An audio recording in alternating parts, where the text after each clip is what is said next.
자, 이제 또 남은 시간 또 수업을 해보도록 합시다.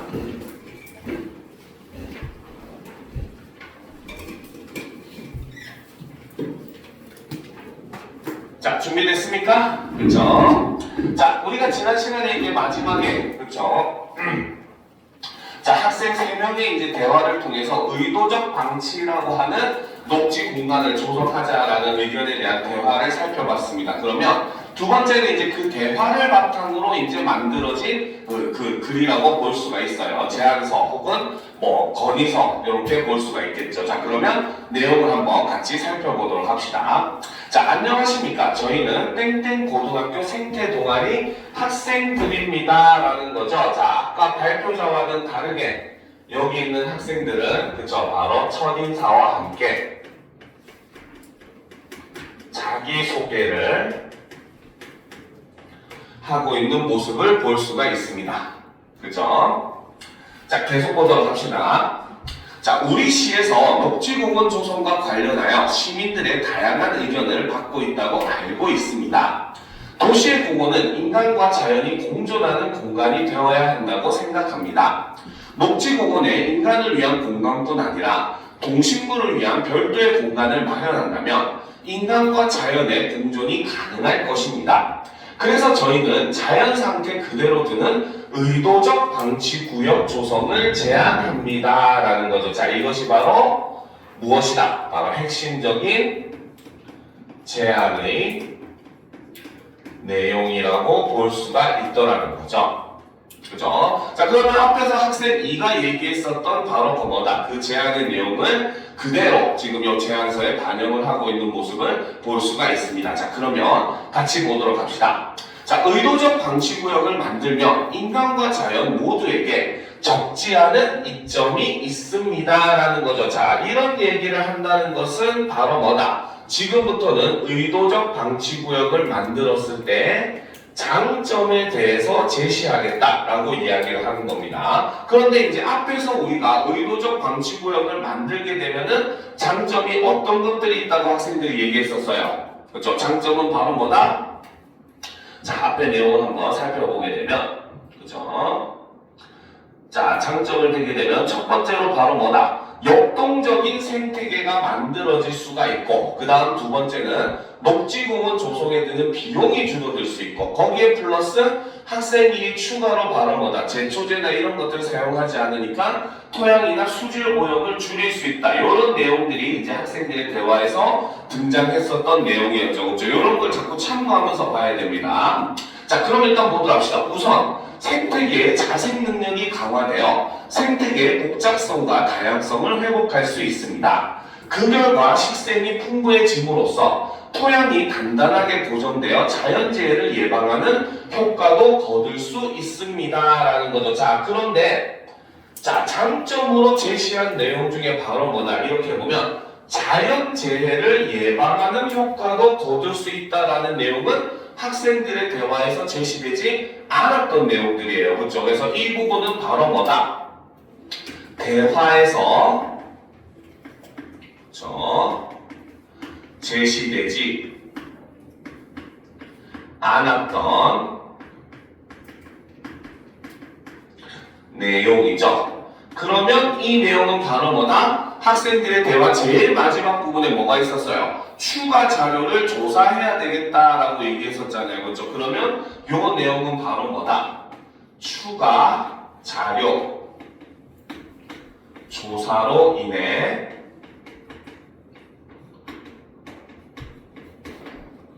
추가된 내용이다라는 걸 우리가 예상을 할 수가 있더라는 겁니다. 알겠습니까? 자, 그 다음 봅시다. 또한 인공물 설치, 잡초 제거와 같은 조경 사업 등의 공원 조성에 드는 비용이 절감됩니다. 그렇죠? 요것도 장점이 되는데 요 부분은 바로 뭐다? 그렇죠? 학생 2가 제시했었던 장점의 내용이라고 볼 수가 있겠죠. 그렇죠? 자, 그리고 더욱이 제초제 사용이 감소하게 되어서 화학물질로 인한 토양 오염이나 수질 오염이 줄어드는 부가적 효과도 있습니다. 라고 하는 것은 학생 1이 그렇죠? 구현해서 제시했었던 이런 내용으로서 이제 뭡니까? 그 의도적 방치가 가져오게 되는 장점에 대해서, 효과에 대해서 제시를 하고 있는 모습을 볼 수가 있습니다. 알겠습니까? 자, 그 다음 문단 내용도 한번 살펴보도록 합시다. 자, 땡땡시에서는 세무세로솜을 의도적으로 방치하여 습지 생태계를 회복하고 철새가 돌아오게 한 사례가 있으며, 자, 여기서는 지금 바로 뭐다? 바로 의도적 방치의 사례의 첫 번째를 제시를 하고 있죠. 여기서는 사례 1. 그리고 이거는 바로 뭐다? 아까 대화에서 학생 2가 제시했었던, 처음에 제시한 그런 내용이었습니다. 알겠습니까? 자, 그런데 그 다음 봅시다. 해외에서도 라고 하는 거죠. 그쵸? 해외에서도 라고 하는 것은 지금 뭡니까? 다른 나라, 즉 해외의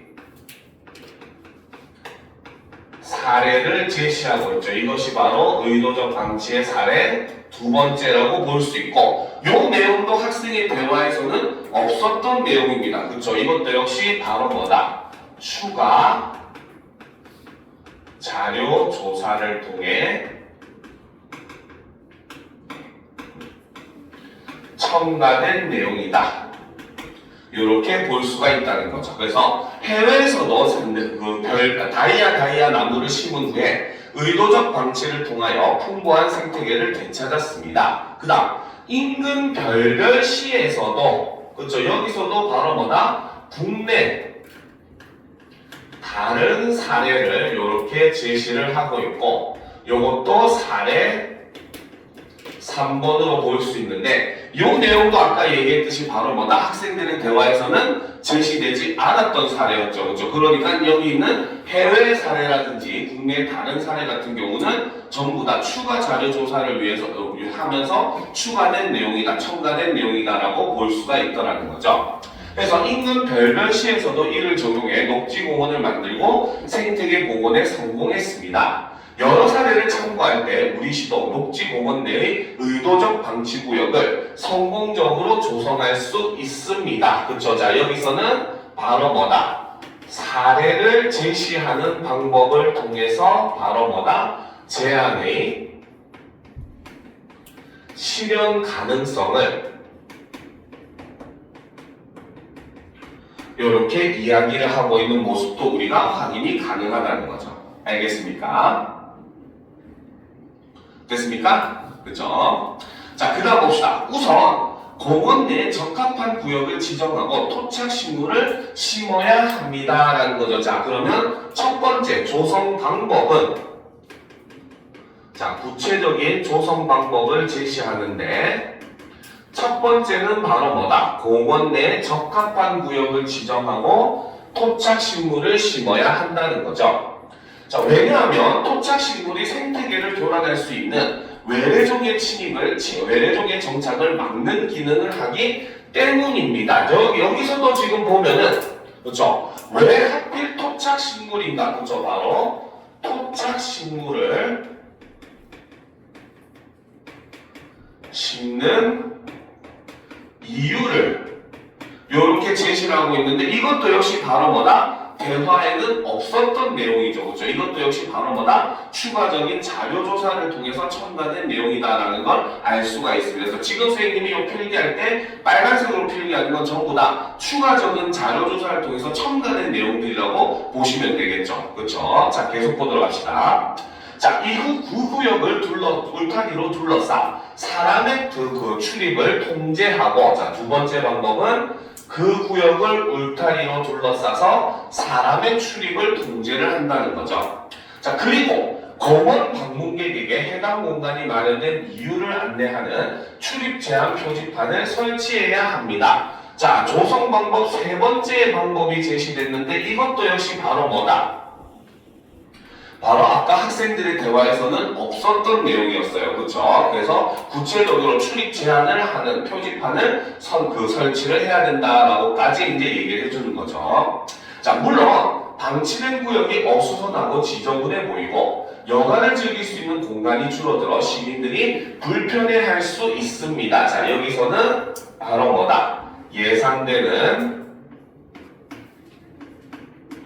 문제점, 즉 단점을 이렇게 제시하고 있고, 이 내용은 아까 학생들의 대화에서 학생 2가 제시했었던 그런 내용이었죠. 그쵸? 그래서 이 부분은 학생 2가 제시했었던 내용이 반영된 부분이라고 볼 수가 있다는 거죠. 알겠습니까?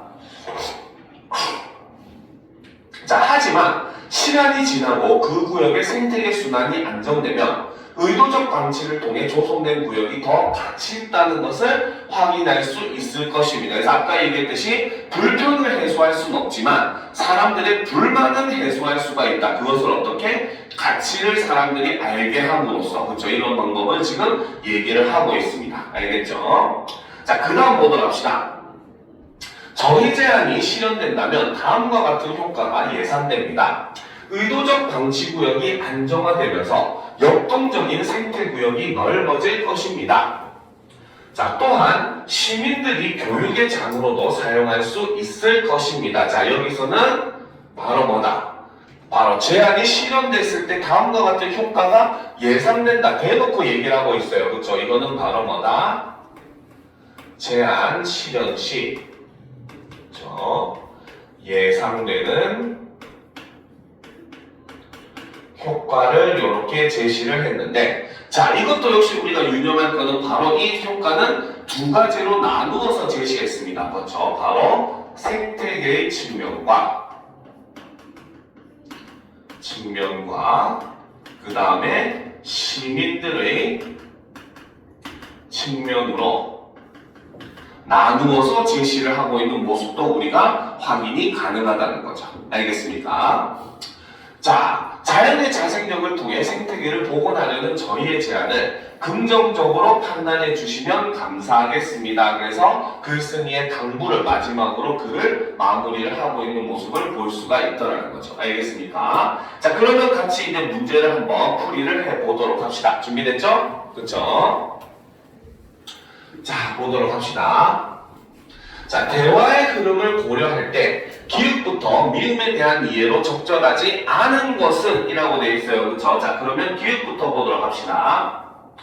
자, 기읍을 보게 되면 지난 시간에는 바로 뭐다? 뭡니까? 지난 시간의 대화 내용을 상기시키는 내용이었죠. 자, 1번. 기읍은 지난 시간에 결정된 내용을 확인한 뒤, 그렇죠? 결정된 내용이 바로 뭐다? 녹지공원 조성 아이디어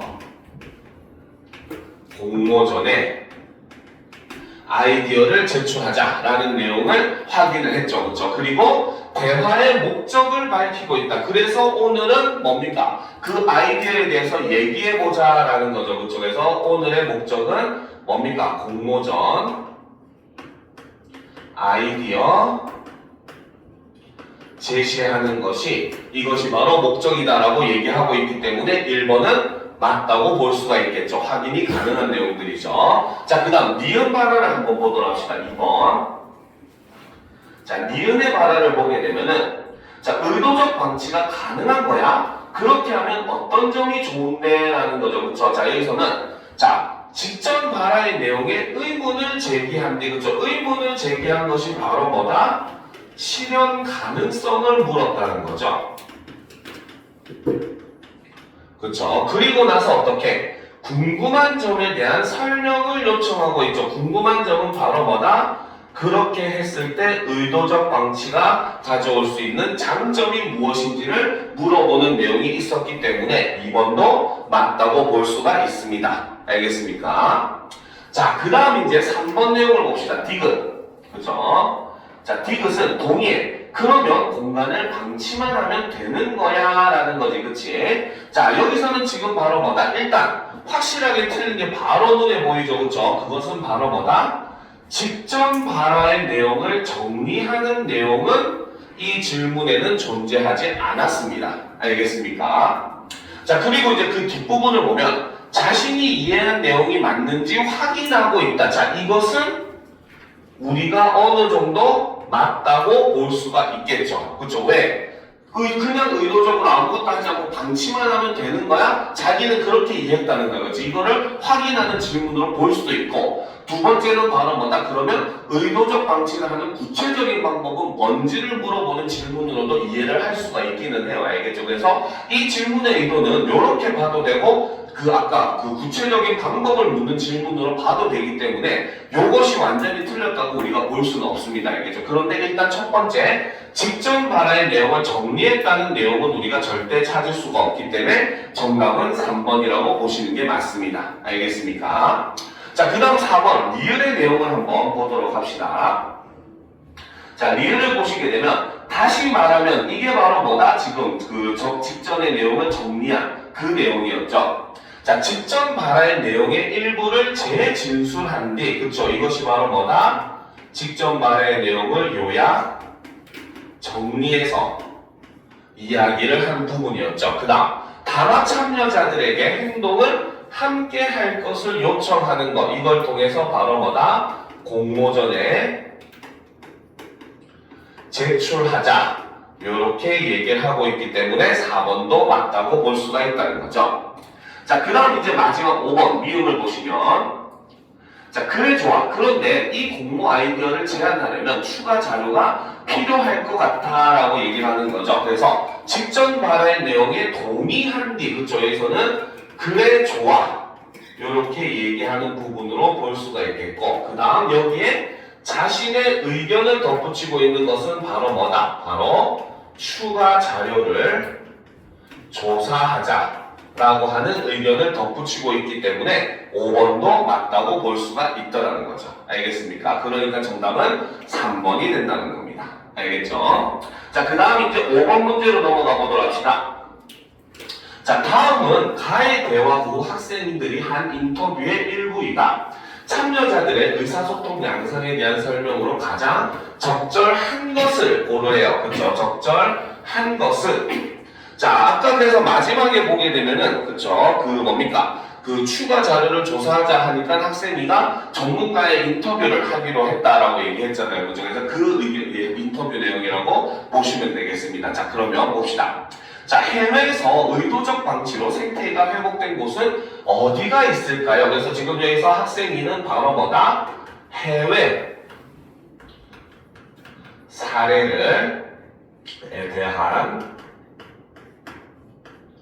정보를 요청하는 이런 모습을 볼 수가 있겠죠. 그렇죠? 자, 그래서 이제 영국에서는 다이아몬드 나무를 심은 구역을 방치함으로써 자연의 자생적 생태 과정을 활성화했고 이를 통해 생태계가 복원된 사례가 있어요 라는 거죠. 자, 그래서 이 부분에서는 바로 뭐다? 학생 2의 질문에 대해서 대답을 해주고 있고, 그리고 실제로 이 내용이 바로 뭐다? 아까 위에 뭡니까? 건의문에 해외 사례로 반영이 된 이런 모습을 우리가 확인을 할 수가 있었죠. 그렇죠? 자, 그리고 전문가는 또 묻습니다. 더 궁금한 거 있나요? 라는 거죠. 그렇죠? 즉 바로 뭐다? 학생들에게 추가 그렇죠? 질문 여부를 확인을 하는 이런 모습을 볼 수 있죠. 귀찮았나 봐요. 그죠? 자, 그 다음 보도록 합시다. 자, 그럼 의도적 방치 구역임을 어떻게 알려야 할까요? 그렇죠? 자, 여기서는 바로 뭐다? 의도적 방치 구역이라는 거를 바로 알릴 수 있는 즉 다른 말로 하면 홍보의 방법에 대해서 요청을 하고 있죠. 자, 그러니까 이제 전문가가 얘기합니다. 방치가 의도된 것임을 알려주는 돌봄의 신호를 보여줄 필요가 있어요. 그 구역의 의미를 알리는 표지판이 돌봄의 신호 역할을 할 수 있어요. 그래서 돌봄의 신호라고 하는 것이 필요하고 이것이 바로 뭐다? 그 구역의 의미를 알리는 표지판이 돌봄의 신호 역할을 할 수 있다는 거죠. 그렇기 때문에 역시 이 내용도 건의문에 조성 방법으로 반영이 된 이런 모습을 볼 수 있죠. 그래서 마지막에 보면은 이 구역의 의미와 이 구역이 의도적 방치 구역임을 알리는 출입을 제한하는 표지판을 만들어야 된다라고 한 것이 바로 이 전문가의 의견을 첨가한 내용이라고 볼 수 있다는 겁니다. 알겠습니까? 자, 그럼 이제 선지를 한번 살펴보도록 합시다. 알겠죠? 자, 전문가는 인터뷰의 목적을 파악하기 위해 질문 내용을 학생이에게 되묻고 있다? 아니죠. 이런 내용은 없었습니다. 학생이에게 물어본 거는 추가적인 내 도움이 필요한가를 물어본 거였죠. 그렇죠? 자, 2번. 전문가는 사례에 대한 학생 3의 이해를 돕기 위해 개념의 이해 정도를 확인한 후 답변한다. 이런 내용도 없었습니다. 그렇죠? 그냥 학생은 자기가 궁금한 거 질문하고 전문가는 답변하고 이게 끝이었죠. 그렇죠? 어떻게 보면은 학생들과 이제 이 전문가들의 상호작용 자체가 좀 많이 없는 인터뷰이긴 합니다. 알겠습니까? 되게 기계적으로 묻고 기계적으로 답하는 모습이죠. 자, 3번. 학생이는 제안 내용의 근거를 보강하기 위해 다른 나라의 경우를 예로 들어 답변할 것을 요청하고 있다. 그렇죠? 이것이 정답이죠. 그렇죠? 그래서 제안 내용으로서 건의문의 해외 사례로 반영을 하기 위해서 해외의 경우를 예를 들어줄 것을 요청을 했고, 전문가는 영국의 경우를 지금 사례를 설명을 해주고 있었죠. 자, 학생 3은 제안 내용의 공정성을 확보하기 위해 찬반 관점 모두를 포함해 답변, 이런 내용도 없었습니다. 의도적 방치에 찬성하는 측과 반대하는 측에 이런 내용은 없었죠. 5번. 학생 2와 학생 3은 모두 제안의 채택 가능성을 높이기 위해 제안 내용의 타당성을 검토해 답변할 것, 이런 내용도 없었습니다. 알겠습니까? 그냥 묻고 그냥 답, 요게 끝이었죠. 자, 그럼 이제 6번 문제를 보도록 합시다. 알겠죠? 자, 보도록 합시다. 자, 다음은 가의 학생 1이 대화에 참여하며 떠올린 생각을 작성한 메모이다. A부터 E를 바탕으로 나를 작성했다고 할 때 이에 대한 설명으로 적절하지 않은 것은 이라고 되어 있어요. 그렇죠? 자, 그러면 보도록 합시다. 자, 녹지 공원을 조성할 때 드는 비용은, 자, 일단 우리가 대화의 내용을 한번 복기를 해보게 되면은 드는 비용은 어떻게? 의도적 방치를 하게 되면은 오히려 비용이 절감될 수 있다. 요렇게 얘기했죠. 그거를 관리하고 하는데 드는 비용이 없으니까, 그렇죠? 그 오히려 녹지 공원을 조성할 때 드는 비용을 절감할 수 있다라고 했고, 자, 다른 지자체 사례에서 세모선 말고 어디지라고 했을 때, 그죠? 해외 사례는 아까 전문가의 의견을 가지고 왔고, 그 외에 추가로 바로 뭐다? 인근 별별 시의 사례를 제시를 하는 모습을 볼 수가 있었죠. 그죠? 자, C. 문제점이 있는데도 실천해야 하는 이유는 무엇일까? 그 이유는 바로 무엇이라고 했었다? 바로 생태계를 복원을 함으로써 여러 가지 이점이 있다고 했습니다. 그 이점은 뭐 세 가지니까 정리를 안 할 테지만 본문에 어떤 내용들이 있었어요? 처음에는 바로 뭐다? 자연재해를 예방할 수 있다는 추가적인 내용이 들어왔었고, 그쵸? 그 외에도 생태계를 뭡니까? 그 복원을 함으로써 생태계가 확장될 수 있고, 그리고 마지막으로 시민들에게도 여러 가지 뭡니까? 그 가치 있는 공간, 즉 교육의 장도 될 수 있는 가치 있는 공간이 될 수 있다라고 얘기했었죠. 자, 그 다음 토착식물이 필요한데 왜 하필 토착식물이냐라고 했을 때, 그래서는 바로 뭐다? 외래종의 침입을 방지하는, 막는 기능을 한다라고 얘기했었죠. 그쵸? 그리고 출입 제한도 해야 되는데 어떻게 제한을 할까라고 했을 때 울타리를 만들고 그 다음에 표지판을 만들자, 이런 내용을 제시를 했었습니다. 알겠습니까? 자, 그런데 이제 우리가 보기의 내용을 한번 살펴봅시다. 자, A와 관련하여 예상되는 비용에 대해 작성한 A를 바탕으로 제안 내용의 경제적 장점을 나에서 제시하였다. 바로 경제적 장점이 바로 뭐였다? 비용을 절감할 수 있다라고 했기 때문에 1번은 맞다고 볼 수가 있다라는 거죠. 그렇죠? 자, 2번. B와 관련하여 의도적 방치를 통해 생태계를 회복한 사례에 대해 작성한 B를 바탕으로 제안 내용의 실현 가능성을 뒷받침하는 근거를 나에 제시하였다. 그렇죠? 나에 보면은 바로 뭐다? 아까 정리를 했었죠? 사례들을 통해서 바로 뭐다? 우리 치고 할 수 있다. 실현 가능성을 이야기하는 모습을 볼 수가 있었습니다. 그죠? 자, 3번. 시와 관련해서 제한 내용의 실현 필요성에 대해 작성한 시를 바탕으로 예상되는 불편함이 제한 내용의 실현으로 해소된다? 아까 얘기했었죠. 불편함이 해소되는 게 아니라 불만이 해소되는 거라고. 이거는 엄연히 다른 내용이라고 얘기했습니다. 그렇기 때문에 정답은 3번이죠. 불편함이 해소되는 것이 아니라, 그쵸? 바로 뭐다? 시민들이 가치를 인식을 하게 되면 이를 통해서 어떻게 그에 대한 불만은 해소가 될 수 있다.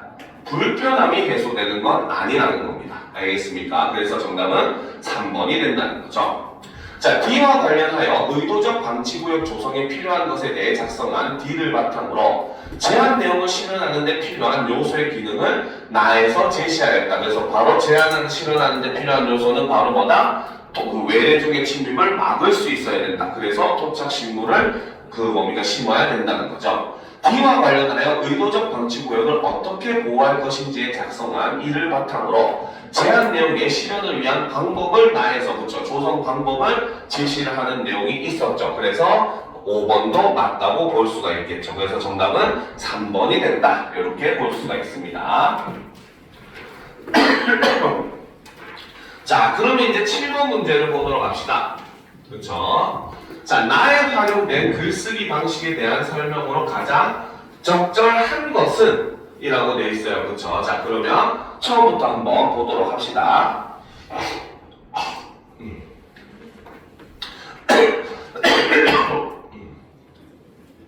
자, 습지 생태계가 회복된 모습을 공간별로 묘사했다. 맞습니까? 아니죠. 공간별로 나누어 묘사하는 부분은 없었습니다. 알겠습니까? 그리고 우리가 만드는 것이 사실 솔직하게 얘기하면 습지라고도 얘기하지 않았어요. 알겠습니까? 그냥 녹지 공간 한 공간에다가 바로 뭐다?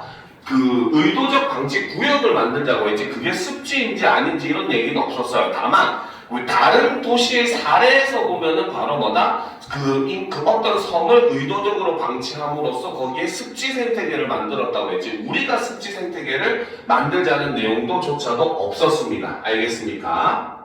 자, 2번 녹지 공간과 습지 구역의 분포를 분류해서 이런 내용도 아까 얘기했듯이 녹지 공간인지 습지 공간인지 자체가 없었기 때문에 이런 내용도 있을 수가 없겠죠. 그렇죠? 자, 3번 자연재해가 식생에 미치는 영향을 순서대로 설명했다? 오히려 이거는 뭘로 바꿔줘야 됩니까? 바로 의도적 방치를 통해서 어떻게 생태계가 복원이 되면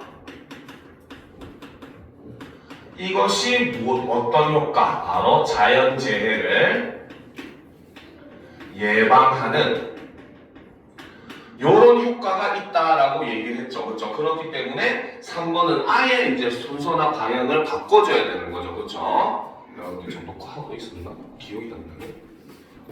그렇죠? 하고 있네요.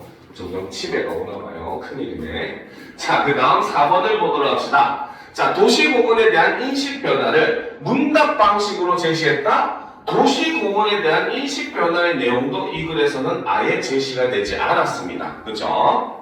자, 그 다음 5번. 제초제 사용 감소가 환경에 미치는 영향을 원인과 결과로 제시하였다. 그쵸? 바로 뭐다? 제초제 사용이 감소한 게 사실 원인에 해당하는 거고 그 결과는 바로 뭐다? 토양과 수질 오염. 그쵸? 바로 토양과 수질 오염을 어떻게 감소시킬 수 있다. 이렇게 얘기했기 때문에 정답은 5번이 된다는 거죠.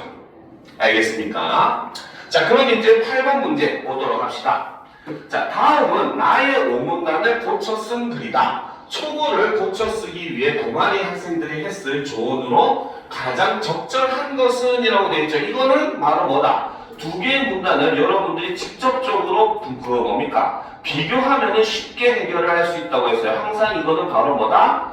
두 문단 사이의 차이점을 보라고 항상 얘기했었습니다. 그러면 차이점을 대놓고 한번 이렇게 보도록 합시다.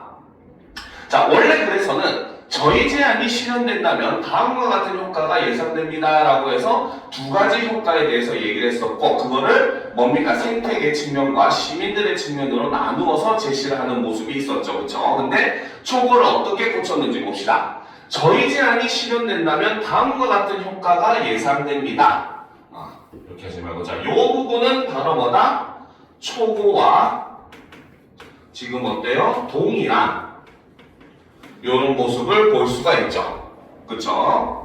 자, 그런데 이제 두 번째 봅시다. 의도적 방치구역이 안정화되면서 이 구역의 풍부한 생태계가 주변 숲에도 긍정적 영향을 미쳐 숲과 숲을 연결해주는 기능을 할 것입니다. 이를 통해 역동적인 생태계 구역이 넓어질 것입니다. 자, 여기서 지금 바로 뭐다? 자, 바로 초고에서 제시했었던 바로 뭐다? 예상되는 효과의 모습은 효과. 첫 번째 모습은 역시 바로 뭐다? 동일하게 초고와 같은 모습을 이렇게 보여준다라고 볼 수 있다는 거죠. 근데 차이 나는 점은 바로 그 사이에 있는 점이죠. 바로 뭐다? 의도적 방치구역이 안정화되면서 이 구역의 풍부한 생태계가 주변 숲에도 긍정적인 영향을 미쳐서 숲과 숲을 연결해주는 기능을 할 것이다. 이것 때문에 바로 뭐다? 역동적인 생태계 구역이 넓어진다라고 보는 거죠. 그죠? 즉 그 말은 여기서 추가된 내용은 바로 무엇이다? 바로 추가 내용.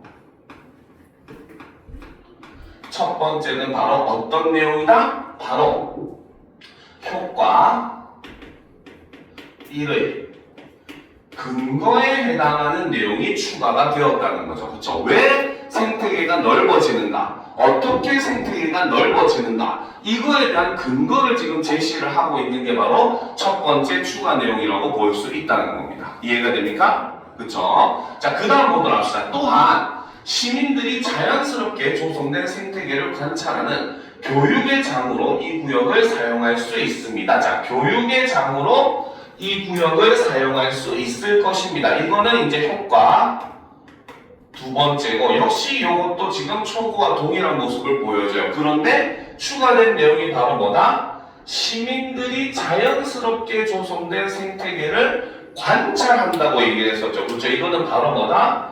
구체적인, 그렇죠? 교육 방법. 즉, 교육은 교육의 장으로 쓰는데 어떤 교육의 장인지 구체적으로 그 교육의 방식에 대해서, 교육의 효과에 대해서 설명을 하고 있는 모습을 볼 수가 있다는 겁니다. 무슨 말인지 알겠죠? 그쵸? 자, 그래서 이렇게 우리가 이렇게 추가된 내용을 판단을 한 걸 기준으로 선지를 한번 살펴보도록 하겠습니다. 자, 그러면 1번부터 보겠습니다. 가장 적절한 거죠. 그쵸? 자, 봅시다. 자, 제안의 기대 효과를 밝히는 문단의 목적이 드러나지 않으니 도입 문장을 추가하면 좋겠어. 이거는 틀렸죠. 왜? 도입부는 어때? 부는 초고와 완전히 동일한 이런 모습을 보여주고 있기 때문에 추가되지 않았다고 봐야 되죠. 그렇죠? 자, 2번. 기대 효과에 대한 예측이 특정 입장만을 반영하고 있으니 다양한 관점을 밝히는 내용을 추가하면 좋겠어요? 다양한 관점을 밝히는 내용이 아니라 오히려 기대되는 효과가, 이런 효과가 나온다고 생각한 근거에 대해서 설명한다고 보는 게 더 맞겠죠. 그러니까 2번도 틀렸다고 볼 수 있습니다. 자, 3번. 제안을 받아들였을 때 혜택을 누리는 대상이 드러나지 않았어요? 아니죠. 혜택을 누리는 대상은 생태계와 시민의 측면으로 나누어서 설명을 했었어요. 알겠죠? 그렇기 때문에 3번도 이미 틀렸다고 볼 수가 있고, 4번. 역동적인 생태계 구역 확장과 교육의 장으로의 사용에 대한 설명이 충분하지 않아 이를 보충하는 내용을 추가하면 좋겠어. 그러니까 이것이 바로 답이라고 볼 수가 있다는 거죠. 알겠습니까? 자, 5번. 의도적 방치구역의 안정화가 가져올 효과에 대한 설명이 드러나지 않아 안정적인 상태의 조건을 밝히는 내용은 나타나 있지 않았어요. 그렇죠? 이래야지 안정적이다. 이런 내용은 없었다는 거죠. 그렇죠? 그렇기 때문에 정답은 4번이라고 볼 수가 있다는 겁니다. 알겠습니까? 자, 그러면 이제 마지막 지문. 그렇죠? 바로 자, 이번 6월 모의고사 장문 지문에 대해서 한번 살펴보도록 합시다. 알겠죠? 자, 먼저 장문 사항을 살펴보게 되면 철도공학에 관심이 있는 학생이 교지에 동력분산식 고속열차에 대해 알리는 글을 쓰려고 한다라는 거. 자, 이 한 문장은 우리에게 많은 정보들을 알려줍니다. 알겠습니다. 일단 첫 번째로 이 글을 쓰는 사람이 누구다? 철도공학에 관심이 있는 학생. 이거는 바로 글쓴이의 정보죠. 그렇죠?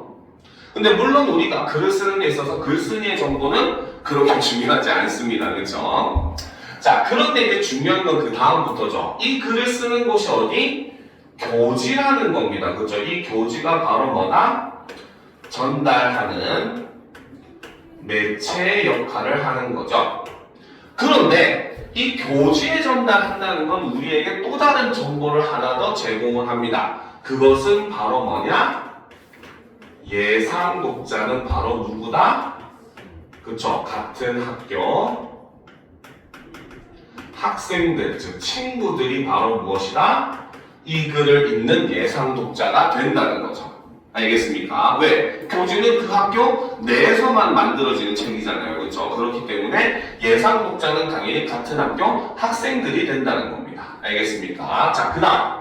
자, 이 글의 중심 소재, 중심 화제는 바로 뭐다? 동력 분산식 고속열차. 이것이 바로 이 글의 중심 소재이자 설명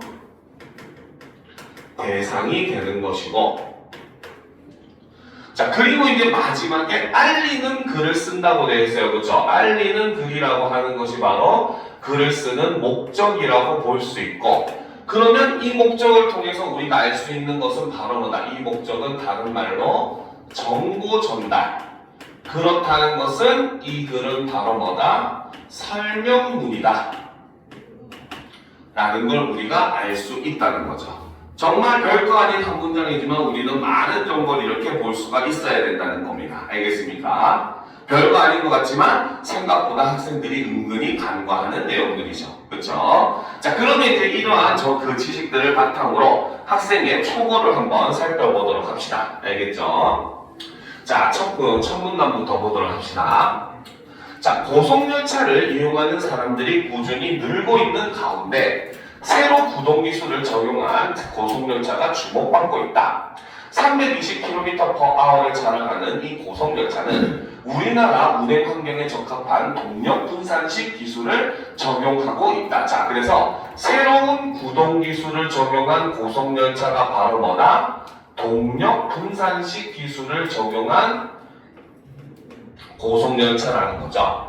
기존 기술이 적용된 동력 집중식 고속열차와 비교하여 동력 분산식 고속열차에 대해 알아보자. 자, 이렇게 얘기함으로써 지금부터는 요거에 대해서 설명을 하겠다. 바로 설명 대상을 소개함으로써 이어질 내용에 대해서 이렇게 제시를 해준다는 거죠. 그쵸? 자, 그러면 보도록 합시다. 초기에 도입된 고속열차들에는 동력장치가 열차의 맨 앞과 뒤에 위치한 동력차에 집중되는 동력집중식을 적용했다. 이 방식은 승객이 탑승하는 객차에 동력장치가 없어 소음과 진동이 적은 장점이 있다라는 거죠. 자, 바로 승객이 탑승하는 객차에 동력장치가 없기 때문에 소음과 진동이 적은 장점이 있다. 이것이 바로 동력집중식의 바로 뭐다? 장점이라고 볼 수가 있더라는 거죠. 그렇죠? 자, 그러나 무거운 동력차가 동력이 없는 다수의 객차를 움직여야 하다 보니 가속 능력이 다소 낮을 수밖에 없고 선로 손상에 따른 유지 보수 비용이 많이 든다는 문제가 있었다. 자, 이것이 바로 뭐다? 동력 집중식 고속열차의 단점을 이렇게 제시하고 있죠. 그래서 두 번째 문단에는 기존의 그 기차였던 동력 집중식 고속열차의 장점과 단점을 제공하고 있는 모습을 볼 수가 있다는 겁니다. 알겠죠? 자, 그 다음 문단을 보도록 합시다. 이를 해결하기 위해, 이 말은 바로 뭐다? 동력 분산식은 바로 동력 집중식의 단점을 보완하기 위해서 만들어진 기술이라는 거죠. 그래서 이를 해결하기 위해 적용한 기술이 동력 분산식이다. 동력 분산식은 그렇죠. 개념을 설명을 하죠. 바로 뭐다? 객차 밑바닥에 동력 장치를 분산 배치하여 가속 능력을 높인 방식이라는 거죠. 자, 이는 국내 고속열차 운행 환경의 장점으로 작용을 한다. 고속열차 운영면에서도 동력 분산식이 지닌 장점은 분명하다. 전체 열차 중량이 각 객차에 고르게 분산되어 선로 손상이 상대적으로 적고, 그래서 첫 번째 장점은, 자, 장점 첫 번째는 전체 열차 중량이 각 객차에 고르게 분산되어서 선로 손상이 상대적으로 적다는 거예요. 즉 무게는 변화가 없다는 거야. 전체 무게는 알겠죠. 근데 예전에는 그 무게가 대부분 제일 앞과 제일 끝에 있는 동력차에 집중이 돼가지고 그 부분은 꽉 눌러주고 뒷부분은 조금 가벼운, 중간에 가벼운 이런 형태였다면은 동력 분산식은 고르게 동력을 나누어 놨기 때문에 무게가 고르게 나누어져 있다는 거죠. 동일한 무게를 예를 들어서 한 곳에는 원래 총 100톤이라고 따지면은 예전에는 여기에 30톤 나머지가 10톤, 10톤, 10톤 이런 식으로 됐는데, 그치? 근데 지금은 동력 분산식을 하니까 전부 다 20톤 이런 식으로 나누어져서 이렇게 하니까 선로 자체의 부담이 오히려 한 곳은 40톤씩으로 꾹 누르는 그런 힘들이 없어지니까 선로 손상이 오히려 적어졌다는 거죠. 자, 그리고 두 번째는 바로 뭐다? 동일 편성 기준으로 좌석수가 많아졌다는 거죠.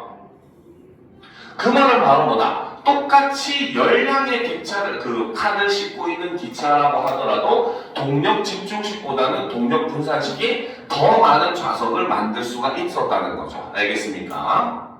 자, 동력 분산식 고속열차는 객실 바로 아래 동력기관이 있기 때문에 구동 시 발생하는 소음과 진동이 승객에게 전해져 승객들의 불편함이 컸다. 이것이 바로 단점이죠. 자, 그러나 발전된 기술을 적용해 소음과 진동을 감소시켜 동력 분산식의 단점을 줄이고 있다. 일단 어떤 기술인지는 얘기하지 않고 있습니다. 그리고 A는 비워놨죠. 그렇죠? 자, 그러면 문제를 한번 살펴보도록 합시다. 그렇죠? 자, 윗글을 작성하기 위해 세운 글쓰기 계획 중 초고에 반영된 내용으로 가장 적절한 것은, 그 말은 다른 말로 하면 무엇이다? 글의 내용과 어떻게 일치하는 것, 요거를 찾으라는 거죠. 알겠습니까? 자, 그러면 한번 살펴보도록 합시다. 1번 동력 집중식 고속열차가 화제가 된 사건. 그죠? 이거 화제에 대해서 불이 아니야, 그치? 사람들에게 이목을 집중시킨 사건? 이런 내용은 없었죠. 심지어 동력 분산식 고속열차가 화제가 된 사건도 없었습니다. 알겠죠? 그래서 어떤 열차가 화제가 된 사건이라고 하는 것, 사건 자체가 제시되지 않았죠. 2번 동력 집중식 고속열차의 장단점을 대조하여 제시해야 되겠어. 이거는 맞죠? 아까 얘기했듯이 이 글은 동력 집중식의 장점, 단점, 그리고 이제 그거를 보완해서 동력 분산식을 만들었는데 이때도 역시 장점, 단점 이렇게 나누어서 설명하는 모습을 봤기 때문에 우리는 2번이 답이라고 볼 수가 있더라는 거죠. 자, 3번 동력 분산식 고속열차의 동력 장치를 그것도 종류별로 제시한다? 이런 거는 없었죠. 동력 분산식은 그냥 열차 칸마다 동력 장치를 나누어서 배치하는 형태다라고만 얘기했었습니다. 4번 동력 분산식 고속열차의 문제를 해결하는 방법을 단계별로, 일단 먼저 첫 번째는 굳이 따진다면 동력 집중식 고속열차의 문제를 해결하는 방법을 제시했는데 그 방법이 바로 뭐였다? 동력 분산식이었다는 거죠. 이런 식으로 글을 전개를 했지, 그쵸? 분산식의 문제를 해결하는 방법은 그냥 발전된 기술로 해결되고 있다, 이렇게만 얘기하고 끝나버렸잖아요, 그쵸? 그러니까 이것도 답이 될 수가 없다는 거죠. 5번 동력 분산식 고속열차의 중량 감소? 오히려 중량은 동일하다고 했어요. 근데 다만 한 곳에 집중되는 것을 막았다, 분산시켰다라고 얘기했죠. 그렇죠? 그렇기 때문에 상반된 평가도 당연히 존재하지 않았고, 그렇기 때문에 정답은 2번이 된다라고 볼 수 있습니다. 알겠습니까? 자, 그 다음 10번 문제를 보도록 합시다. 다음은 초고를 읽은 교직 편집부원의 의견이다. 이를 반영하여 A를 작성한 내용으로 가장 적절한 것은, 자, 빈칸의 내용을 채우라는 건데, 이런 내용의 문제는 선생님이 뭐라고 했어요? 항상 조건을 유의해서 봐줘야 된다고 했습니다. 알겠죠? 자, 그러면 보도록 합시다. 자, 첫 번째 조건은, 자, 먼저 비유적 표현을 활용을 해야 된다는 거죠. 알겠습니까? 자, 그런데 이 문제는 조금 예전의 문제보다는 까다롭기는 해요. 왜 까다롭느냐? 바로 두 번째. 자, 이 비유를 활용하는데 그 이유도 제시돼야 됩니다. 알겠습니까? 비유를 활용한 이유는 바로 뭐 때문에? 고속열차 구동기술 변화의 의의에 대해서 이야기를 하기 위해서 비유를 써야 된다. 그냥 비유 쓰는 것은 답이 될 수가 없다는 겁니다. 알겠습니까? 자, 그리고 이제 세 번째 조건은 바로 뭐다? 마지막은 기술에 대한 관심을 권유하는 것으로 마무리를 해라. 자, 요렇게 이제 문조건이 제시되어 있어요. 알겠죠? 그러면 일단 먼저 비유가 사용되어 있는지부터 한번 살펴보도록 합시다. 자, 요런 거는 우리가 몇 개를 바로바로 제할 수 있는 것부터 찾으시면 됩니다. 알겠습니까? 그러면 여러분들이 이 세 개 중에서 가장 판단하기 쉬운 걸 기준으로 여러분들이 먼저 제해버리면은 문제를 풀 때는 시간을 줄일 수가 있어요. 알겠죠? 그런데 우리는 지금은 어쨌든 선생님이 하나하나 분석을 해주는 거니까 하나하나 다 해주겠지만 여러분들 볼 때 사실 여기서 우리가 요걸로 판단을 해도 되긴 합니다. 근데 살짝 애매한 부분도 조금 있기는 해요. 알겠죠? 그럼 가장 확실한 건 사실 여기서는 3번이 있느냐 없느냐를 먼저 제거해버리면 여러분들은 쉽게 문제를 풀 수 있을 겁니다. 최대한 답을 한 2개 정도 혹은 많아도 3개 정도로 줄일 수가 있다는 거죠. 그러면 그 3개만 판단하시면 됩니다. 알겠습니까? 자, 그러면 일단 1번부터 봅시다. 동력 분산식으로의 변화는 철도 기술 혁신의 신호탄이 될 것이다. 여기서 신호탄이라고 하는 것이 바로 뭐다? 비유적 표현이라는 거죠.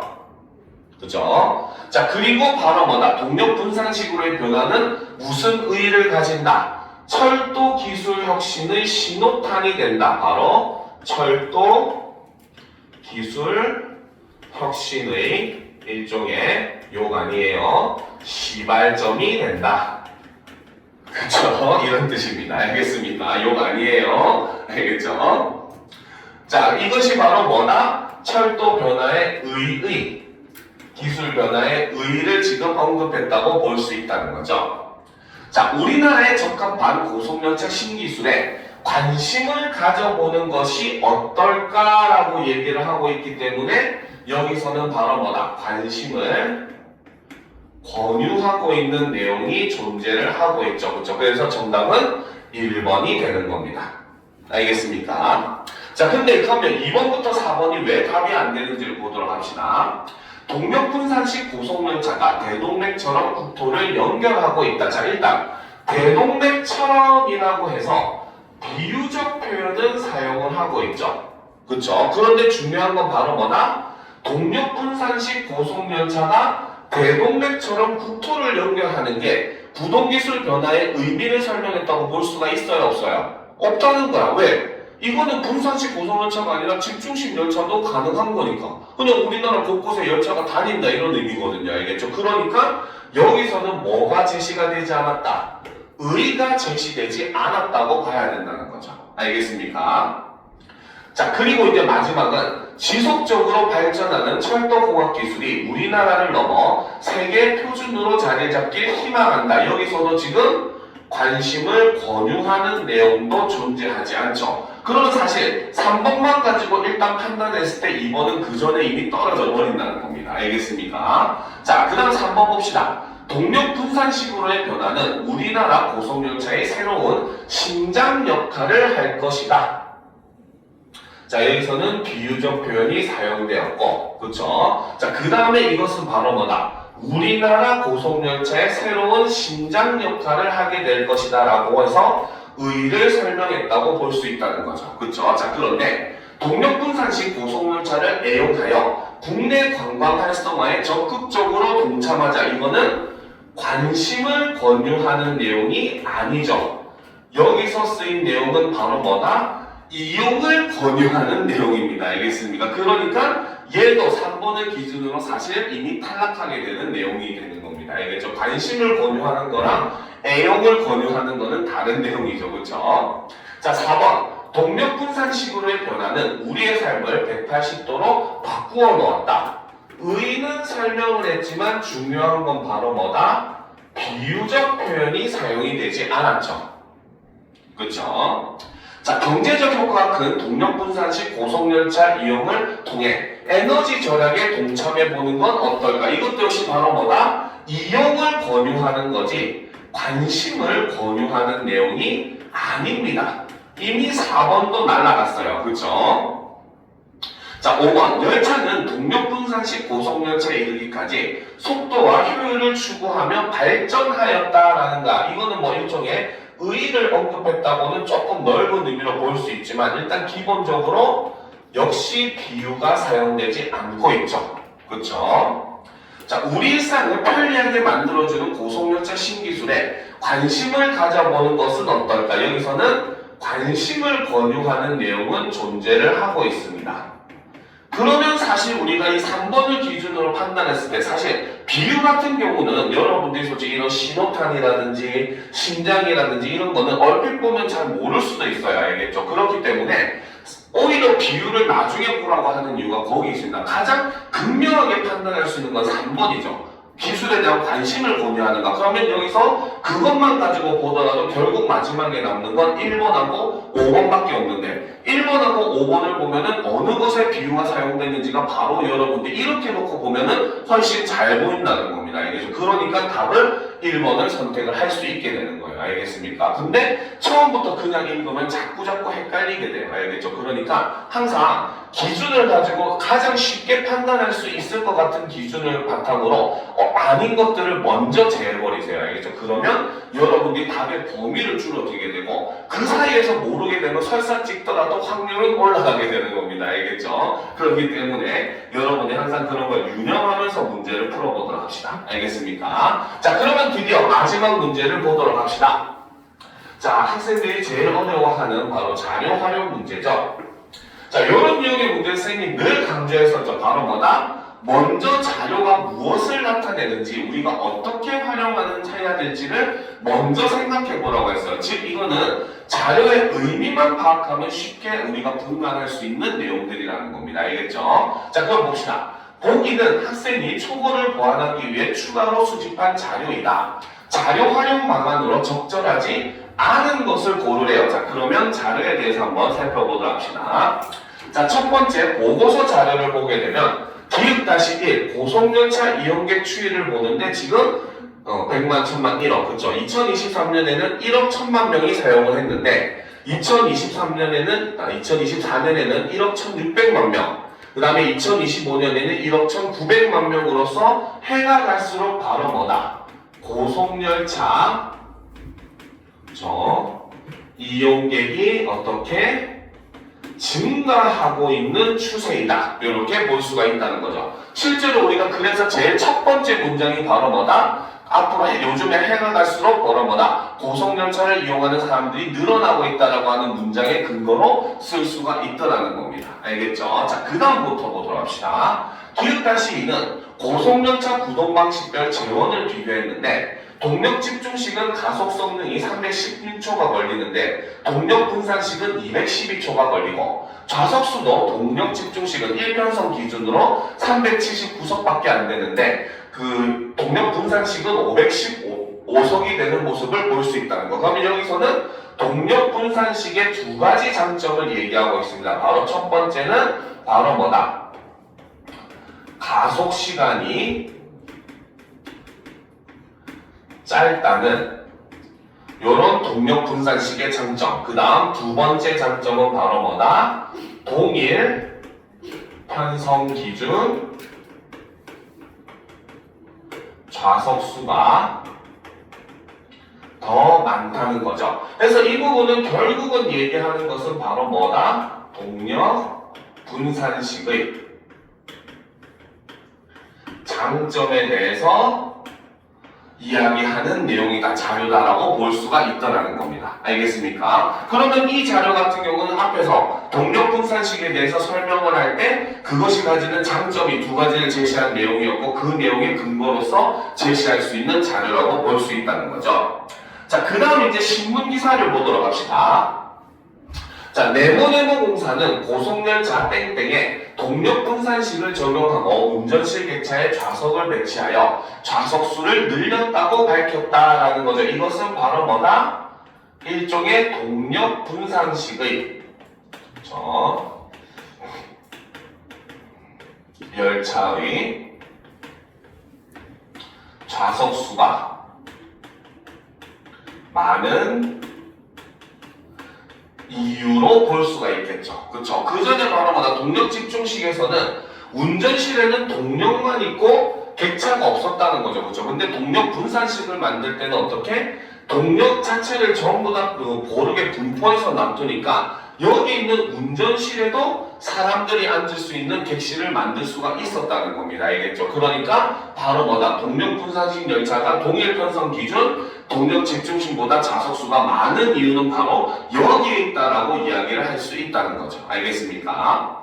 자, 그 다음 고속열차 땡땡은 객실 바닥에 흡음재를 설치하고 플로팅 플로어 바닥 패널이 바닥에서 떠있는 형태 기술을 적용해 소음과 진동을 줄였다. 자, 요 부분은 바로 뭐다? 바로 동력 분산식의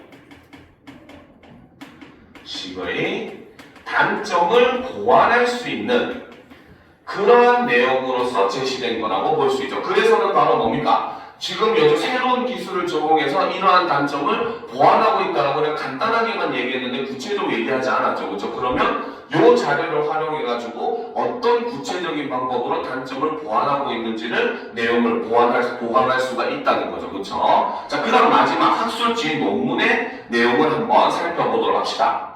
우리나라와 같이 역간 거리가 짧아 정차 횟수가 많은 철도 노선 운영에는 고속열차의 가속 성능이 중요하다.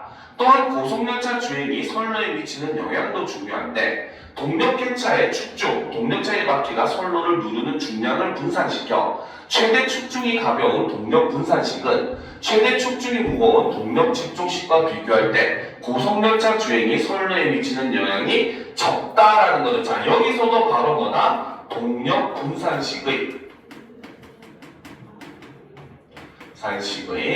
장점에 대해서 이것을 근거를 가지고 설명을 하고 있는 부분이었죠. 그쵸? 바로 뭐다? 첫 번째, 가속 능력이 좋다는 것이 왜 우리에게 좋은가? 우리는 나라는 국토가 좁기 때문에 역과 역사의 거리가 짧다는 거죠. 그 말은 가속하고 감속하고 하는 걸 다 따지면은 결국 가속할 수 있는 시간이 줄어들 수밖에 없다는 겁니다. 알겠습니까? 그리고 두 번째는 바로 뭐다? 선로에 미치는 영향이 적기 때문에, 그쵸? 우리가 그 선로를 보강하고 하는데 비용을 줄일 수가 있다라고 볼 수가 있더라는 거죠. 자, 이런 내용을 바탕으로 이제 우리가 그 문제를 한번 살펴보도록 합시다. 자, 1번. 기역-1을 활용하여 2023년부터 2025년까지 연도별 고속열차 이용객 수를 고속열차 이용객의 증가에 관한 구체적인 수치로 1문단에 보강한다. 이거는 맞는 말이 되겠죠. 그렇죠? 1문단의 제일 첫 문장이 바로 고속열차 이용객이 증가하고 있다라고 얘기했었습니다. 자, 2번. 니은을 활용해서 신문기사였죠. 동력분산식 고속열차에 흡음재를 설치하고 플로팅 플로어 기술을 적용했다는 내용을 동력분산식의 단점인 소음과 진동을 줄인 기술의 예시로 5문단에 추가한다. 그쵸? 아까 우리가 분석한 게 바로 동력분산식의 단점을 보완하는 방법이라고 내용이 나왔으니까 이렇게 사용할 수가 있겠죠. 자, 3번. 디귿을 활용하여 동력 집중식 고속열차의 최대 축중이 무거워 열차 주행 중 선로에 미치는 영향이 크다는 내용을 선로 유지 보수 비용이 많이 발생한다는 근거로 이 문단에 보강한다. 역시 이것도 맞다고 볼 수가 있겠죠. 그쵸?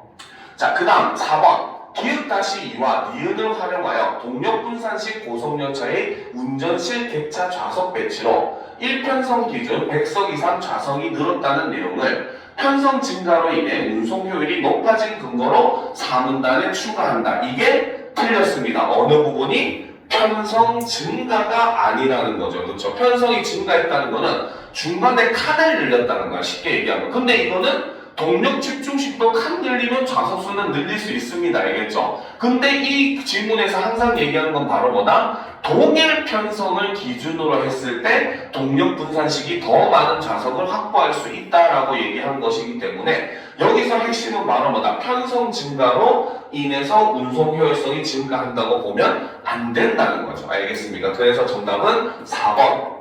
동일 편성 기준 좌석수 증가라고 해야 맞는 말이 되는 겁니다. 알겠습니까? 자, 5번. 기획-2와 디귿을 활용하여 정차 횟수가 많을 때 동력 분산식의 가속 성능이 동력 집중식보다 유리하다는 내용을 국내 고속열차 운행 환경에 동력 분산식이 더 적합하다는 근거로 산문단에 보강한다. 이것도 맞는 내용이라고 볼 수 있죠. 물론 이 문제 같은 경우는 여러분들에게 약간 어렵게 낸다면 이것이 몇 문단과 연관을 할 수 있는가를 바꾸어서 문제가 맞는지 틀린지 선지를 구성할 수도 있어요. 그러니까 문단의 내용과 연결해보는 것도 여러분들이 내신 시험 볼 때는 주의해서 보셔야 되는 부분이라고 볼 수 있습니다. 알겠습니까? 자, 일단 이번 수업은 여기까지 마치고, 알겠죠? 5분 동안 했던 거 좀 복습한 다음에 5분 후에 마무리하도록 합시다. 알겠죠? 자, 수업은 여기까지 하도록 하겠습니다.